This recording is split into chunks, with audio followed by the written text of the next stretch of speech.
अस्सलाम वालेकुम व्यूअर्स, कैसे हैं आप? उम्मीद है आप सब खैरियत से होंगे। आज जो बात मैं आपको बताने वाली हूँ उसको सुनने के बाद आप लोगों के पैरों के नीचे से जमीन खिसक जाएगी। आज जो मैं बात आपको बताने वाली हूँ वो हकीकत पे मबनी है, मेरी अपनी आंखों देखी।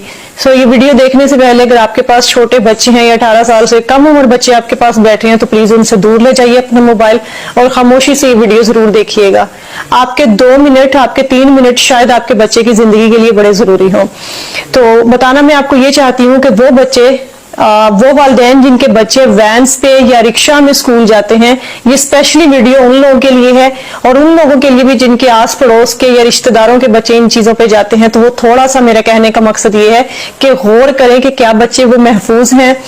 तो कभी कभार साथ अपनी गाड़ी लगा लें, ये चेक एंड बैलेंस रखें कि बच्चे महफूज होके जा रहे हैं या नहीं जा रहे। ये बात मैं क्यों कर रही हूँ? हुआ कुछ यूं है कि मेरा जाना एक सोसाइटी के अंदर हुआ। वहां पे मैंने देखा कि एक वैन जा रही है, छोटे वाली जो कैरी डब्बा होता है, उसमें वैन के ड्राइवर ने, बच्ची छोटी थी, 4-5 साल की बच्ची होगी, जिस तरह छोटी छोटी बच्चियों को स्कूल भेजना स्टार्ट कर देते हैं, बिल्कुल अर्ली क्लास की छोटी सी बच्ची होगी।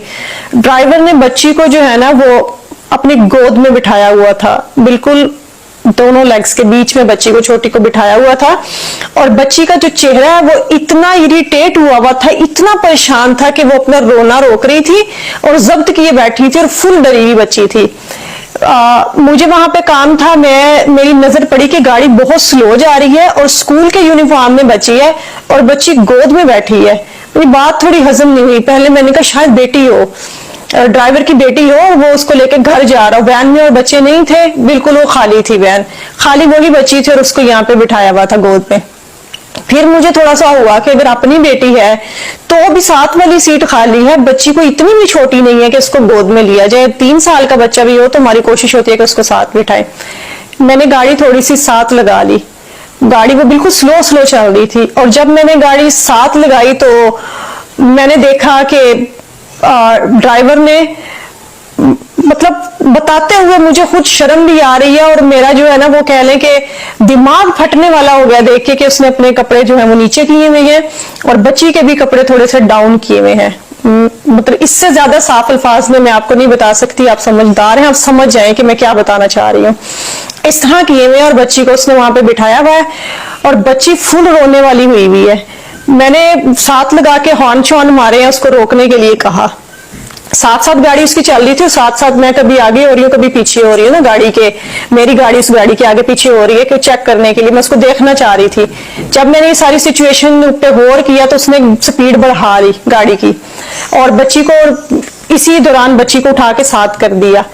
गाड़ी वो भगाता रहा, मैंने भी गाड़ी उसके पीछे लगा लिया और उसके बाद वो एक और इलाके में एंटर हुआ। उसी सोसाइटी के बाहर का एक इलाका था, गलियों में जाके मेरी गाड़ी मुसलसल उसके पीछे रही। वो जरा मेरे से आगे था क्योंकि उसकी स्पीड ज्यादा थी, मेरे पास गाड़ी बड़ी थी और ऊंची थी और ऊंची गाड़ी में से आपको पता है कि चीजें ज्यादा नजर आती हैं, साफ क्लियर नजर आ रही होती हैं। उसको पता था कि ये अब मेरा पीछा कर रही है और इसने कुछ ना कुछ देखा है। वो तब तक रिलैक्स होकर उसने खुद को कवर कर लिया था, बच्ची को भी कवर करके उसने बिठा दिया था साथ वाली सीट पे कैरी डिब्बा में। घर के बाहर वो गया है, उसने बेल दी है और बच्ची उतारी है और उनको पकड़ा के निकल गया है।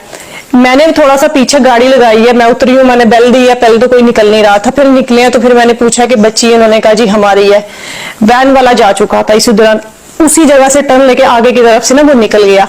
मैंने सारी सिचुएशन उनको बताई, पहले तो वो बिलीव ही ना करें, उनको लगे कि मैं शायद कोई बहरूपी जिस तरह आ जाते हैं लूटने के लिए। फिर मैंने उनको बताया कि मैंने जो आज देखा आप वो सोच नहीं सकती हैं। तो उन्होंने फिर बताया कि बच्ची इसी तरह डरी डरी आती है और छुट्टी से थोड़ा सा लेट हो जाती है, आधा घंटा 35 मिनट। तो हम पूछते हैं तो वो कहते हैं कि रूट पे बाकी बच्चों को भी छोड़ना होता है छुट्टी के दौरान, तो इसलिए फिर इस बच्ची का घर थोड़ा सा आगे पड़ता है, तो फिर आते आते आधा पौना घंटा लग जाता है। और बच्ची ऐसी सहमी भी होती है, तो हमें ये है कि शायद स्कूल जाती है, स्कूल जाने वाले सारे बच्चे ऐसे डरे डरे होते हैं।